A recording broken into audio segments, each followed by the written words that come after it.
Hi, my name is Brian Lawler, and this is going to be a short video presentation about how to break down risks in your project risk list, some of the benefits you get from doing that, and when not to do that.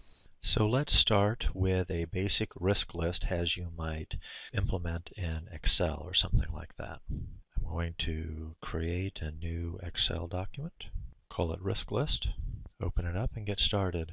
So I'm going to number my risks 1, 2, 3, 4, 5, 6. I'm going to give a description of the risk, a short summary. I'm going to talk a little bit about what I'm doing to mitigate the risk. Let's give it a status of some kind and make some comments. So some risks that I might have are if the requirements remain unknown, and let's say if the data to process isn't received.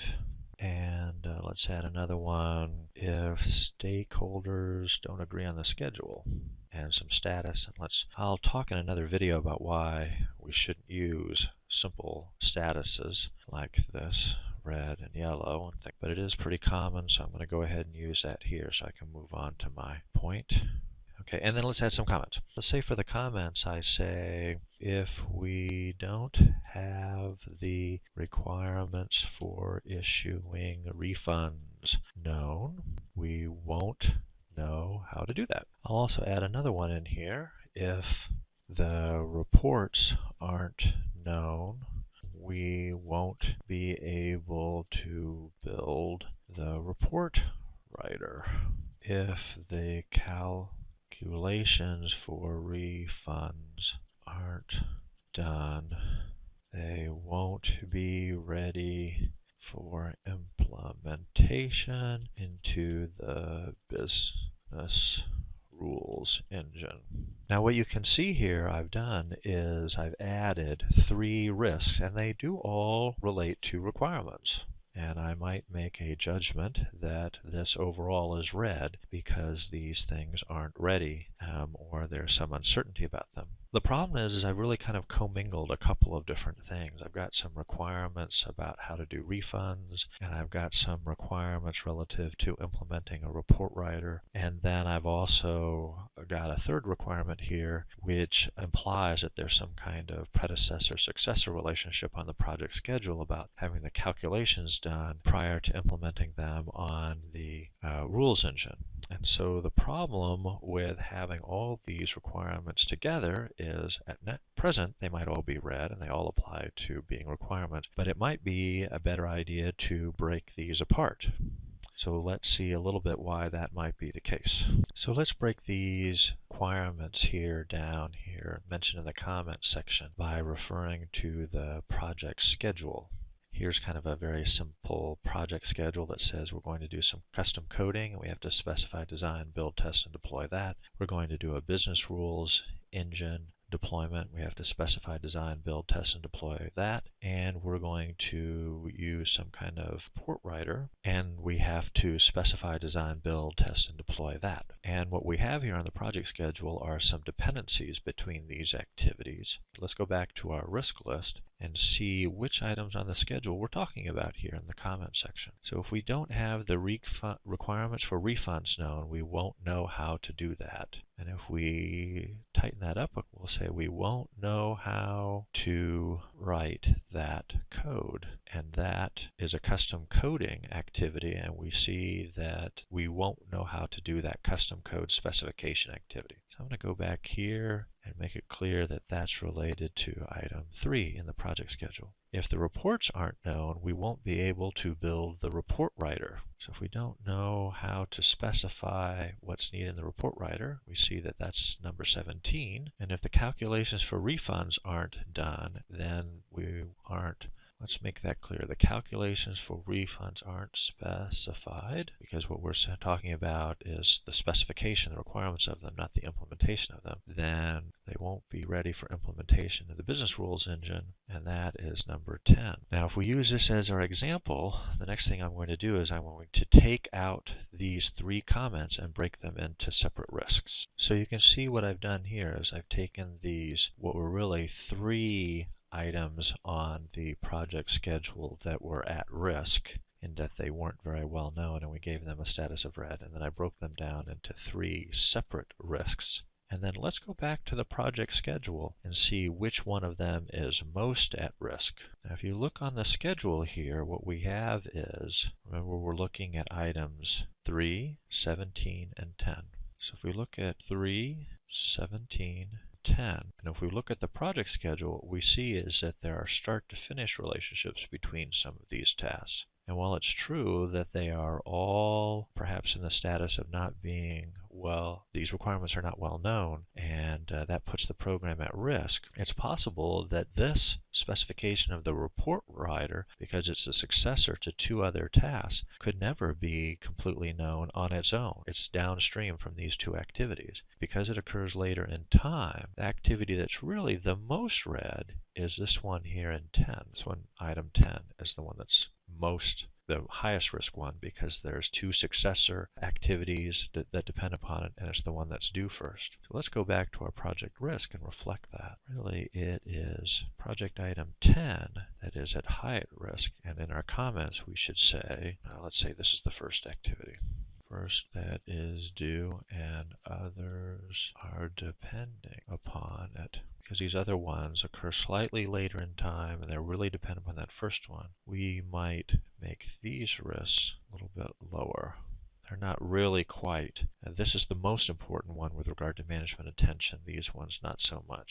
Depends upon number 3, depends upon 10, depends upon item 3. 17 depends upon 3. Now, the other benefit of breaking out these risks in this case is that it allows us to see who our partner is in helping resolve this risk. So if we go back to the project schedule and we turn on who are the resources working these various activities, what we see is that while Bill is the person most often involved, our general go-to person, if you will, for requirements, that in this case, for this business rules specification activity, that for those requirements, Sarah H. is our key person there. So that's a good thing to note in the risk list. And so now what we've done is we've featured that this risk is separate from these risks, so they're a little bit different in status. If we were bundled them all together, we probably would give them the highest overall rating and still call them red. But what we're doing is we're focusing management attention, if you will, on this risk because it's a separate item in the project schedule. And one of the other things that's beneficial about breaking them out is that we've separated out that there's a different person who's our point of contact. So now that we've done that on our risk list here, we've effectively replaced this one risk with these 3 risks and add a little bit more detail information. So I'm going to get rid of this original risk. So then the question naturally is, when do you stop breaking down risks in your risk list? When do you know when you've gone too far? So let me add a couple of risks that might help illustrate this point. I'm going to add a risk here, and a risk here, and a risk here, and say, don't have a test plan for custom code work. Don't have a test lead for custom code work. And don't have environments for custom code test. Now, having added these 3 risks, let's look back at the project schedule and see which project activities they relate to. Don't have a test plan from the custom code work. That looks like number 6. So I'm going to add that in here. What about the next one? Don't have a test lead for the custom code work. That looks like that impacts number 6 as well. And don't have environments for the custom code testing. And that looks also like it impacts number 6. Let's look at the resource who's associated for that custom code testing. And we see that is Alice. If we were to go back to our risk list, we'd say the point of that is Alice. All 3 of these risks talk about the same activity on the schedule, which is all due at about the same time and is the same person. And if we look at these and see what's their risk, how much concern that gives us that we don't have these things, we might understandably say that activity 6, the custom code testing activity in the project schedule, is in yellow risk. And that being the case, maybe these 3 risks should be consolidated.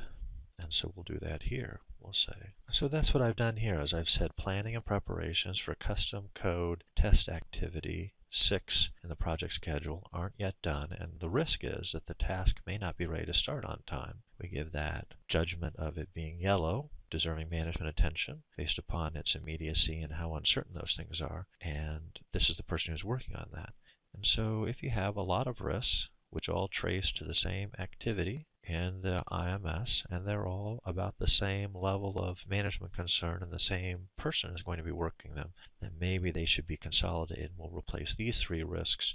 So that about wraps that up. What we've done is we've taken some of the risks and broken them down into separate risks, and that was because they trace to separate activities in the integrated master schedule. Their status, their urgency, if you will, as a measure of the risk was different because they occur differently in time, and it helped us identify who was our primary point of contact for that risk. But in other cases, we consolidated items on the risk list. And again, this is a little bit art as much as science, but part of what helped us do that as a rule of thumb is because they all apply to the same activity on the integrated master schedule. We judged them to be about the same level of importance with regard to their urgency or uncertainty, described as yellow, and the same person was going to help them with us.